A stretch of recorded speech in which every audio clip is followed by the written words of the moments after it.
episode of France Unfiltered. This is a special episode because we're going to be discussing how we're doing after being in France for 1 year. Now, technically, we've been here a bit longer than that because we arrived on August 13th, 2024. We did record this a few weeks ago, but the sun went down. It was too dark. It was too dark. We still enjoyed it. So yeah, and it's now the 28th of September. So we've been here 13 and a bit months. So we have a selection of questions that we're going to cover.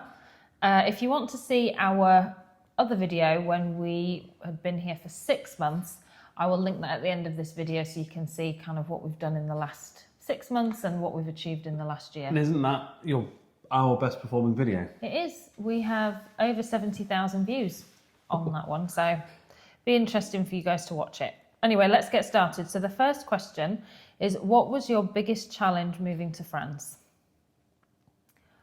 I'm going to kickstart it and just say we got denied our visas the first time, and that affects us still today. It doesn't affect us in a technical sense, but like mentally and emotionally, I think that the ripple effect was massive. It made us very aware of the fragility. Yeah, just how fragile our life here is, because it really depends on getting that bit of paper in your hand. So having that denied has affected me and how I approach a lot of the admin procedures we've had to do since, and it can put me in a negative mindset. So for me, that initial refusal has affected me. Yeah, that's what sprung to mind for me. Yeah, I think because we obviously went all in and bought this house here, all our assets, all of our money is here. It's all tied up. So it's been good because it's kind of like you've got a drive that you have to make things work, because it's not like we've rented something, we're trying it out. Yeah. It's like we're here, we're invested, we're going for it. So It does give you a push, but also you're aware you've got things to lose, but it's going very well, to be honest. What has been your biggest achievement this year? Biggest achievement. I think I had a really great wedding season. I felt really proud of that. Kath, Mark and myself managed to secure a great contract doing social media marketing and video and photography work with a holiday complex in Dom, which is why we've shown you so much of that area. That felt like a massive achievement because I had quite a slow start with my work. The first 6 months were very quiet, and I was quite worried about that. So to have had such an amazing summer work-wise feels like a huge achievement for me, I think. And also kind of having started our titre de séjour application, and that's all going well, that feels like a huge achievement for me as well. Yeah, nothing sticks out massive, but it's just kind of week in, week out, you have little wins. So when I, meet a new customer, because again, I've had to start again here. When I meet a new customer, if I get a job, I'm happy. I feel like your French has come on massively. Doesn't feel like it, but I think if I look back, I'll realise. But we should have filmed more of that, I think, you speaking French, because you forget. It's such a slow burn learning a language. You don't realise just how much you've come on. But and Leon passed the A1 language so yeah, test. That was a major thing. And yeah, he's doing really well with that. I think the biggest achievement is that we're still here a year later, because there were periods of time in that 12 months where I was like... you just think everything's going wrong. Both of us. Not at the same time. Had it happened at the same time, we'd have probably upped sticks. But yeah, at separate points during the year, we were both ready to pack up and go back to the UK.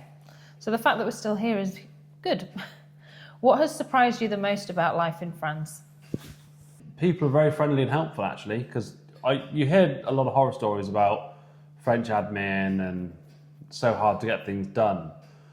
But apart from that one occasion, with that short lady in Agen that wouldn't help us, most people are very willing to help you. They're very patient, and I found with shops and things, they're very good. So I found it more straightforward. No, I found them more accommodating Oh. than I expected to, the French people. So I found that if I try and talk French to people, they're really happy about that and they like it. Just again on that, what's been your biggest achievement this year? We got our visas 11 months ago. Ooh, so that was massive. Yeah, so getting the visas in that 12-month period is definitely the best. I'd forgotten about the fact that there was a delay there. Okay, what do you miss most about the UK? For me, it's family number one, always family and our friends that we miss a lot. But for me, it would be the convenience of having food shopping delivered from Sainsbury's or being able to walk to Marks and Spencer's for a treat. Yeah, instant, like even for work, for me, buying cosmetics or nail equipment, I can't just go out and buy certain things that in the UK I could just nip 5 minutes up the road and I could be in a Sally beauty shop and buy everything I needed, or like Leon says, I could just go to the supermarket and buy whatever I wanted. Here, a lot of the things you want to do require a lot of prior planning. So if you're going to do something or you've got a project, Leon will tell you with work, like you can't just go to a hardware store and buy exactly what you want. You have to like look online, make sure they've got it in stock, order it ahead of time. It's like everything requires a lot more time. So for me, it's trying to like think well ahead of time when I know that I need to order and buy things to make sure I've given myself enough time to do it. So in the UK, you don't have to do that. You can be quite lazy. Well, I think in the UK, we lived in a town, which was quite a large town with a lot of things around it and in it. So supplies there were great, but where we live now, we're more out in the country. So if you do need to go to the shops for cat food, it is about a 45-minute round trip just to go and come back. Leon knows that because that happened to us yesterday. I went shopping and on the way home, he's like, did you get cat food? And I was like, no, sorry. So we had to nip out and get it. And it's not just a little trip down the road. But what you do is you buy an extra freezer, you've got lots of cupboard space, so you stock up on things. Okay, what do you love most about France? What it offers you. So in England, I could not have a house this big. I could not have land this big. I couldn't have the amount of peace. When I think about having dinner on our terrace, that was like the size of the whole downstairs of our old house without the extension. So you've got a lot more for your money house-wise here. And we can literally walk out of the front door and you just like, there's a woods to go into and you can just go for a nice walk. And deer in the garden. And I love as well, like we've got an orchard and so we can like grow our own vegetables. You'll have seen this year, that was one of the things I was really desperate to do. And we did, didn't we? We grew our own vegetables. I started a flower garden. I've eaten some of them and I'm not dead yet. Yeah, we're still alive. The kind of life that a lot of people like dream of. And we haven't mentioned the weather. We haven't. Because when the weather's good, I mean, obviously this summer Yeah. it's been very hot, like 40 degrees, 45 on the terrace some days. But I was reading. But when it's 25 degrees and the sun's out, it is beautiful. So you do get more consistent spates of fine weather, which is great. And it means we live a lot more outdoors, don't we? We've got out of ground pool, we've got the terrace, our barbecue, we spend more time outdoors. I love the people. I just love the French people and their culture, and I love the food. French food's definitely my vibe. I like the way that the community gets together and there's not trouble. So in England... Oh, sorry. Yeah. Is that a later question? No, I was going to say about the hunters this morning. In England, if you get like an event in a town, the young people will be angry at the old people moan about the young people, and there'll always be an atmosphere. Whereas here, you can have, our local village has a night market where there's food stands, a band playing, a beer tent, and there'll be, what do you reckon, 200-300 people there? Yeah. Never a trouble. No one's upset. Everyone's just happy. You have young people, old people, real community. How has your daily routine changed since moving here? Well, I work from home more, definitely, because in England I had an extensive window cleaning round. So every day I was up and I was out. Whereas now I'm doing more of what I wanted, actually, I've realised recently. That I wake up, have a cup of tea, feed the cats, I get down to the garage and then my work day starts. in the garage because I'm making things for people that then I either deliver to them or I fit in their house. So for a job like that, at least half the time is at home. So I get to have lunch at home, not traveling all the time, you know. So that is good, actually. I've realised that I'm not out every day. For me, I used to get up and I'd have nail clients oftentimes back to back. That doesn't happen here. I don't have the same client roster as I used to, so I'll have 2 clients one day, 1 client another. The nail work has definitely slowed down. I do miss that, actually. But now I tend to get up and Kath, Mark and myself have a business meeting at 9:30 usually standard. Get together, talk about what we're doing that day on our course, any work that we've got booked in at La Perle de Dom, social media content planning, everything else. So we do that at 9:30, and then after that I tend to try and get some admin done because there's always admin to do here in France. So I try and like tie up any loose ends where that's concerned, and I'm often doing a lot of quotes for brides. My life's so different because you're not working till 9:30, 10 at night like you were in the UK either. No, because sometimes I'd come in from work and she'd be working upstairs, so I would quietly cook dinner and then she'd have a quick dinner. Next client would come and she'd go upstairs again. And I'd watch forgot TV. about that. Yeah, I used to work till like 9. 10, and then you just finish work and get into bed. My daily routine's totally different. I'm not as active as I used to be. I used to exercise a lot more. Here I don't, and I think that's because where we live, we're on a hill, and so I know if I run anywhere, I got to go back up the hill at the end. And I think we've just been busy. And in France, there's nothing near enough to walk to. Whereas where we lived in Chippenham, if we fancied a walk, we could walk to Tesco's to buy an ice cream or something. Where here, everything's a quarter of an hour drive. How is work going for you both? I feel like we kind of answered that. I think yours is amazing. Mine, so I worked with somebody when I first got here, helping them out, which was good for the time. You've been working now solely... I've got more of my own stuff, which is good because I'm building a reputation. People are recommending me, which is nice. So I'm starting to feel the benefits of doing a good job, which I've always worked on my own pretty much for 16 years. So yeah, it's forced me to find suppliers to get things. And the more work I do, the easier it's getting to quote things because I know that I've used this wood before, I've used that plywood before, I know where to get it from, they've got it in stock, that sort of thing. Leon's got loads of jobs coming in though. He's There's got interest, yeah. He's got a person who wants work doing all throughout the winter. He's going to be meeting with him in October. You've got 2 quotes that have just come through. Yeah, so He's got loads going on. I've got a busy October. And we've started working on stocking an online shop for Leon to sell individual one-off pieces. And he's making some furniture at the moment. It's wine racks, and he's making 3 and he's sold 2 of them already. So when he's done, I'll be sure to update you guys, but it's all going to be going on Leon's website, which is leonpierceartisan.com. And yeah, once that's up and running, he'll be able to sell potentially those one-off pieces. The idea is, because I've made it before, I can just put a price out for it on the website. So if you want one, they'll be made to order. Or I might make 3 in a row because it's easier that way. So my work, I don't do nails as much, but I've now got clients for social media marketing, which is great because I can work from home doing that.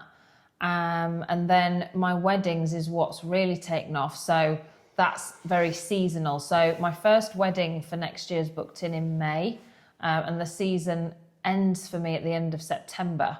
So, I mean, I've still got lots of free weekends for bookings between those 2 dates, but that's kind of going to end up being my busiest time of the year. I've learned a lot this year about my pricing. What's been the hardest part about settling in? For me, the language, because the sort of work I do, I need materials. I can't just make stuff out of thin air. And the materials I buy, you don't really get them off the shelf with prices and things. You have to kind of go into a yard, talk to people, and then they give you a cubic meter price for what you're buying. So It's forced me right out of my comfort zone, to be honest. So yeah, and I drive past places and it'll say menu easy A or bois, and I'm like, oh, in England I would just drive in and say, hey guys, what is it that you sell here? What do you do? This is what I do. And here, sometimes I'm just like, I'm just not ready to go in and... Because some French people are really... Most people are really happy, but some people, if they're a bit busy or there's other people, they don't want to deal with it. So yeah, the language barrier was... You can sort of look at it romantically and think, oh, in 2 years I'll be fluent. But the work that goes into it, and there's a quote that says, when learning a language, when learning something new, you feel stupid before you feel clever, because you're aware you don't know it all. So the language barrier was hard. For me, I think it was seeing Leon struggle as well, because I didn't really give much thought to just what a huge change it was going to be for Leon leaving Chippenham, and the fact that that was the only place he'd ever lived, and moving countries and new work and like a whole new routine in a different language. And Leon did so well, but I think it really affected me, seeing how much it affected him. We're learning not to be so harsh on yourself. So I'm very hard on myself. No, I have to get things done. I have to do them myself. I cannot ask for help. I'm that kind of person. I think just how I grew up. But I'm learning to let things take their time. Things will get sorted out eventually. You know, we've worked hard to get where we are. What's been the best memory from your first year? I think any time we have a nice meal on the terrace. I think when we went canoeing as a family, and also with our friends Tom and Leanne, there's definitely standout memories for the two of us. I loved as well the times that we've spent in Dom. It's one of my favourite places. Yeah, so the standout time was when we had a shoot in the afternoon and went up, did the shoot at La Perle, and then went to Dom for dinner, and we managed to snag a table right overlooking the river. I'll insert a picture. And I remember sitting there thinking, oh my word, this is our life. It was a feast for the eyes. We and that's live only here. an hour from where we live. Oh, it was just fabulous. I won't dwell too long on this because you'll have seen it in our vlogs. What's been your biggest admin challenge?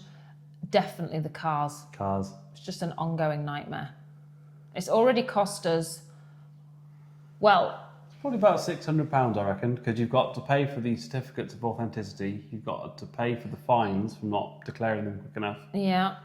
We're now going to have to go to the Dreal with both vehicles. And we're also paying more for car insurance because the cars aren't registered yet. So we're on like a temporary car insurance premium. I regret not getting on with that sooner, because in actual fact you need to declare the vehicles to the douane within the first month of moving here. That's when you get fined like we did. But because we moved here before we had a visa, we couldn't really do it, because if we didn't get the visa, what are you going to do then?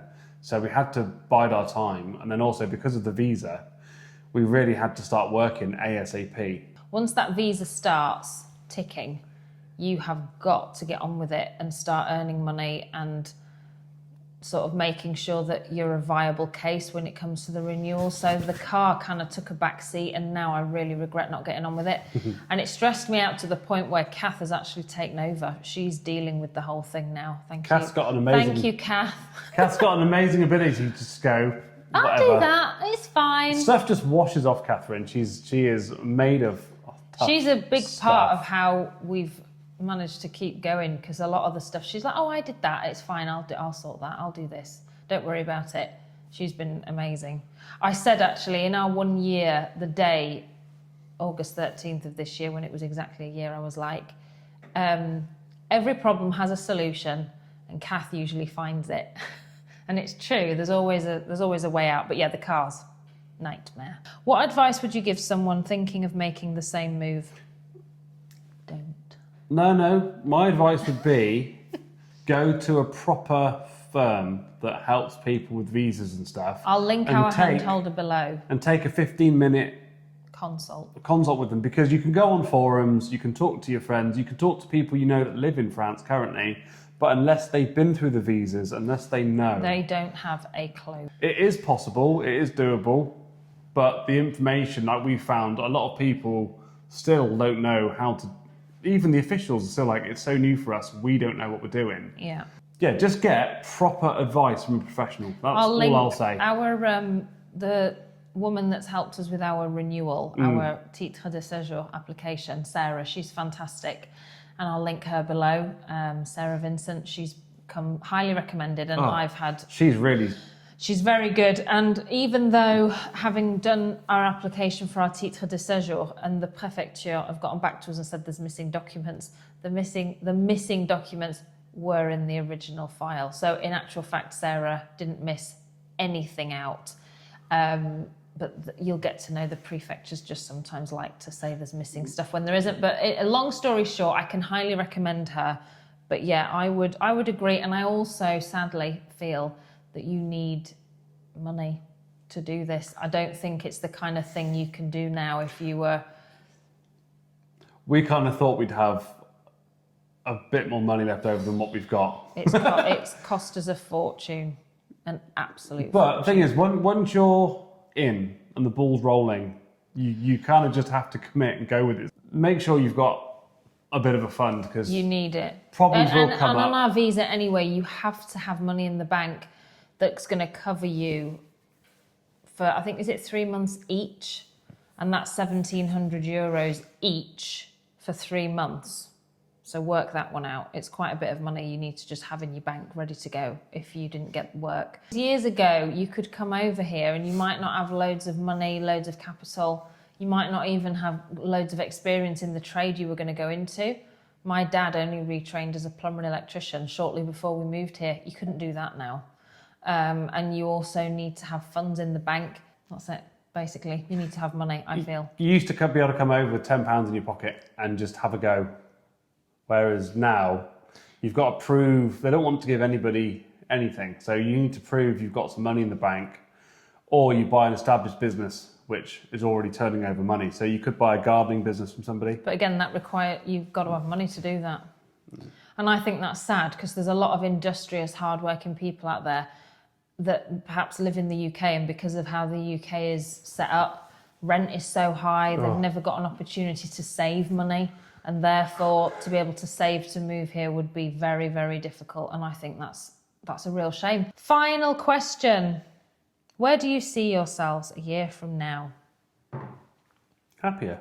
I'm happy, but the more established I feel, the more I can stop overthinking and enjoy. So, yeah, every new customer I get, every job I do,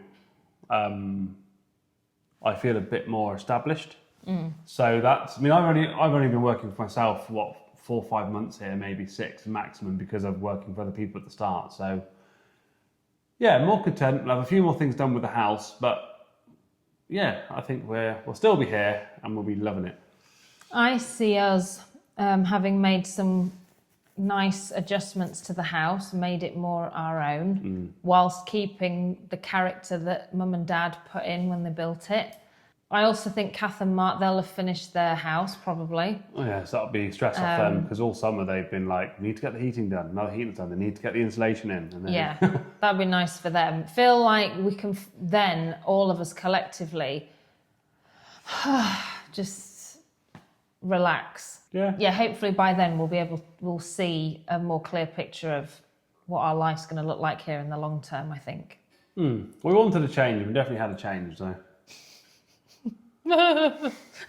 Some days you think, I'm a shell. I want to click my fingers and go back to winter killing in Swindon, but oof. Not Swindon, but the outskirts. So yeah, I'm proud of us. We would have always wondered what if, and now we don't ever need to wonder because we've done it. And even though it's been the hardest thing we've ever done, we're so invested that we have to give it everything. But it's going well, isn't it? Are you happy we did it? Yeah. I think... No regrets. Try and live with no regrets. Yeah. And this time next year, my French will be better. Cool. Well, thank you so much for watching this video. I really hope you enjoyed it. So we normally vlog week to week and we show viewers what our life is like here in France, all of the different administrative procedures that we're going through. At the moment, we're in the thick of it with culture classes and our titre de séjour application and our car registration. So there's tons going on, and I try and feature as much of that as possible in our weekly vlogs. So they get released every Friday at 7 p.m. French time. So hit the subscribe button if you want to watch more of that kind of content, and give the video a like. And we always love comments so that we know what your plans are. We get lots of comments from people who are actively moving here themselves. Most comments like, I'm moving in 2 weeks. Yeah, help me with this. What should I do with this or that? So we love that. So please hit subscribe. We'd love to see you back again in our next video. But until then, thanks so much for watching. Bye-bye.